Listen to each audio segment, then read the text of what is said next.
Hi, this is Jim Schaffner from the Start Haus ski shop in Truckee, California, and I'm coming at you with the next installation of our bootfitter's notes. Today, I'm going to demonstrate for you how we foam inject a boot.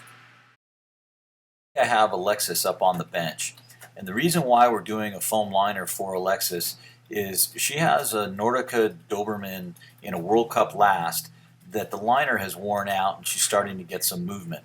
So she came to me and said, I really like the boot, but I'm having a problem with the fit.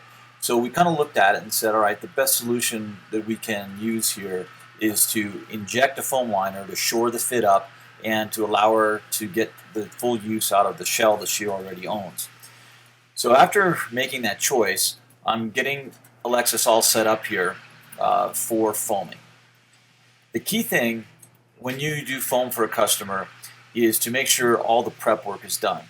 We've made space on her foot by adding additional padding and toe caps that are going to fill up the spots in which she normally has contact with the shell. And now we're taking the time to make sure that I've got the liner on her foot properly, her footbed's inside of it. We've got a plastic bag on the leg to protect in case there's any problem with the foaming, and we're getting ready to begin the process.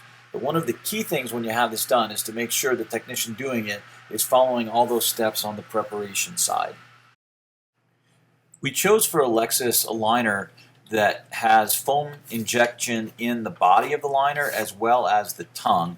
And as I'm demonstrating here, I've got her all set up and I'm first injecting the tongues. That's a key element because you want to get the tongue full and pushing the foot and the heel back into the back pocket of the boot first. So we always inject the tongues first when we're doing foam injection. So the footage you're looking at now shows the foam coming into the tongue.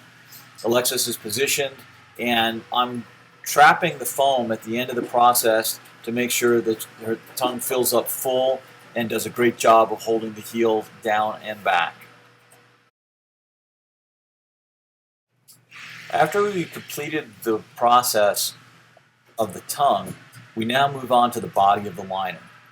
So Alexis is standing on a stand that elevates the toe, that keeps pressure of her shin on the front of the boot that will help force the heel to the back while the injected foam is coming in.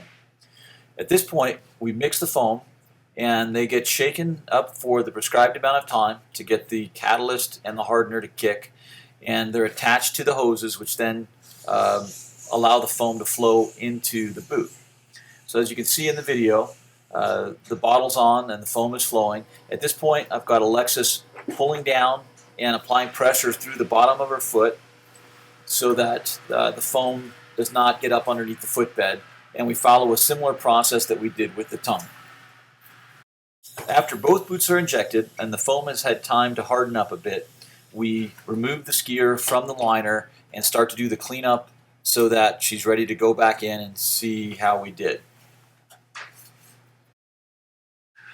Once I've got Alexis out of the shell, I'm going to remove the liner, get rid of all the padding on her foot, and now go back and remove the hoses and any extra foam that may have gotten leaked out through the seams in the process. You can see that the liner is nice and smooth and it looks like the shape of the outside of the shell. There's no wrinkles, and we've done a good job of getting a match from the shell to the outside of the liner and from her foot to the inside of the liner. So at this point, I'm cutting off the hoses, and once that's all done, we're going to put Alexis back in for a final check to make sure that everything has worked the way we intended. With the liner cleaned up and Alexis's foot back to normal, I slide her back inside the liner to go back inside the shell to confirm that we've done all of the right things and she's got plenty of heel hold down and good comfort inside the boot. A good foam liner should last somewhere between 150 and 200 skier days, which is quite a bit longer than the production liner that comes with the boot. I hope you've enjoyed this presentation of how we foam boots at the Start Haus.